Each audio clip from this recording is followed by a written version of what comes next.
torpe. Ay, pet peeve ko yan. Paano pag gusto rin kita? Paano ko sasabihin?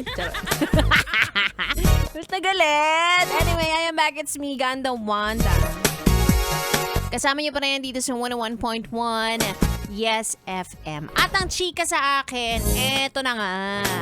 Ang sabi, wala ka pa rin daw lakas ng loob para umamin sa taong gusto mo.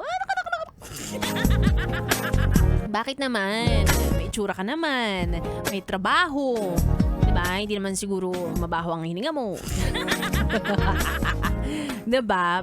Kamahal-mahal ka naman. Bakit hindi mo subukan? Sige na, subukan mo. Malay mo, subukan ka rin niya.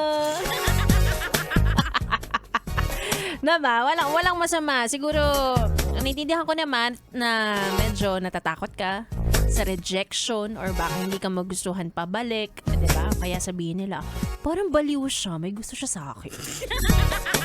Pero okay lang yan. Diyan tayo nag-grow. Diba? Diyan natin nalalaman kung sino at ano talaga ang gusto natin sa buhay. Diba? Sabi nga ni ganda-ganda ako dito. Sabi ni EJ. Si EJ yung yung nagsulat ng Golden sa K-pop Demon Hunters. Diba layo ko? Rejection is redirection. Malay mo, pag nireject ka ng taong gusto mo, yung magko-comfort sa'yo, yung pala yung para sa'yo. Pero mako-comfort ka ba niya kung hindi ka broken? Diba? Ganun lang yun, huy.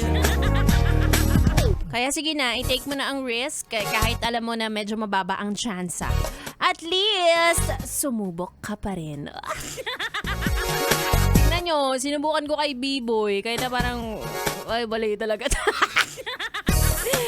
And speaking of B-Boy, makakasama ko na siya sa aking pagbabalik. Kaya naman, tuloy muna natin ang ating dagdugan. Dito lang, sa 101.1 Yes FM Solid. Magalit